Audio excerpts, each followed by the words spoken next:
Welcome, and thank you for your interest in this project.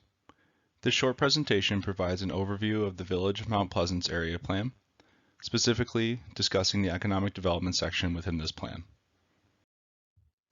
Purpose and content.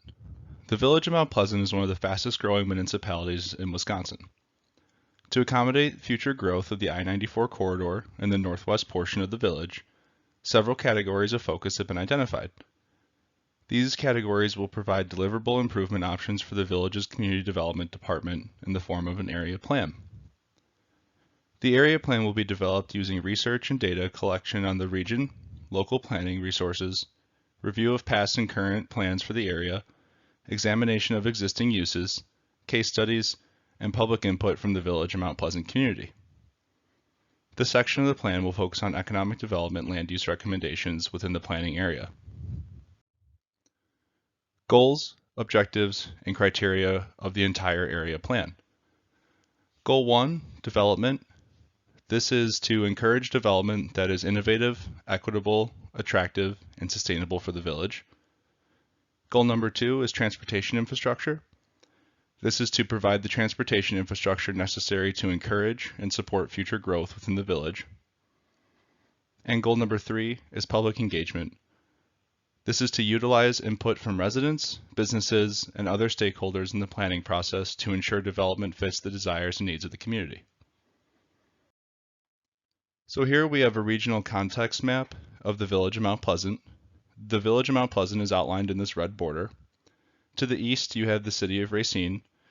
Within the Village of Mount Pleasant, you have the village of Sturtevant. And to the north, you have Caledonia. The area plan that we are discussing is the area that is highlighted in yellow. It is in the northwestern portion of the Village of Mount Pleasant. Plan area location. So the plan area is 2.25 square miles. The area is bound by the Caledonia and Mount Pleasant boundary to the north, I-94 to the west, County Highway V to the east, State Highway 20, also known as Washington Avenue, to the south. Other notable roads are Kraut Road and Spring Street that run through the area. Some features of the area include the New Aurora Hospital along State Highway 20, single-family housing, agriculture land, and protected wetlands. It is important to note that the MP International Business Center sits directly south of this area plan.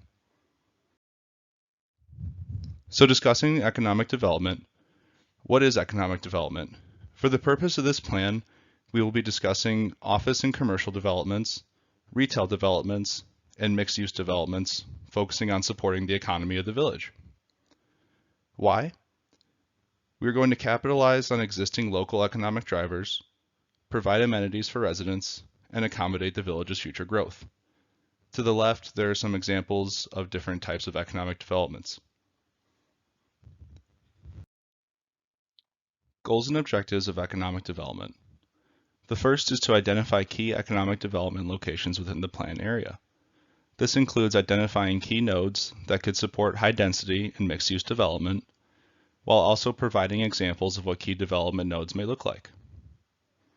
Next is to promote economic development consistent with local needs and surrounding uses. This includes identifying industries which give the village or the county competitive advantages, and to leverage those industries to promote growth by planning land uses to accommodate them. Also, ensuring that the area has access to goods and services that are currently not available, such as fresh produce, groceries, gasoline, etc. Another is to ensure sustainable development. This would be prohibiting all development in environmentally sensitive areas, and also to provide incentives to developers who utilize alternative energy sources, such as solar or wind energy, into all residential or commercial developments. And last would be to capitalize on the Progressive Village Zoning Code. This is using existing codes to densify development in the village, and also recommending new zoning ordinances and land use practices that further promote progressive development. Here on this slide, you can see some examples of commercial and office developments. Some of the examples include an office park, a large office, a standard size office, and a mixed-use office development that hosts some type of retail space below, and office space on top. The next type of examples are all retail developments. As you can see on the left, there are two different types of strip malls which host a variety of different types of retail. A big box store in the upper right corner. This is depicting a Kroger grocery store. And then you have at the bottom right a downtown / Main Street type of retail development style. And we have mixed use developments as well. So mixed use development would be something that has retail at the bottom and residential amenities on top. Or it could possibly be retail at the bottom, offices on top. And also, this includes having office space and mixed use retail. These are some examples of what could possibly be implemented into the Village of Mount Pleasant. Thank you for your time.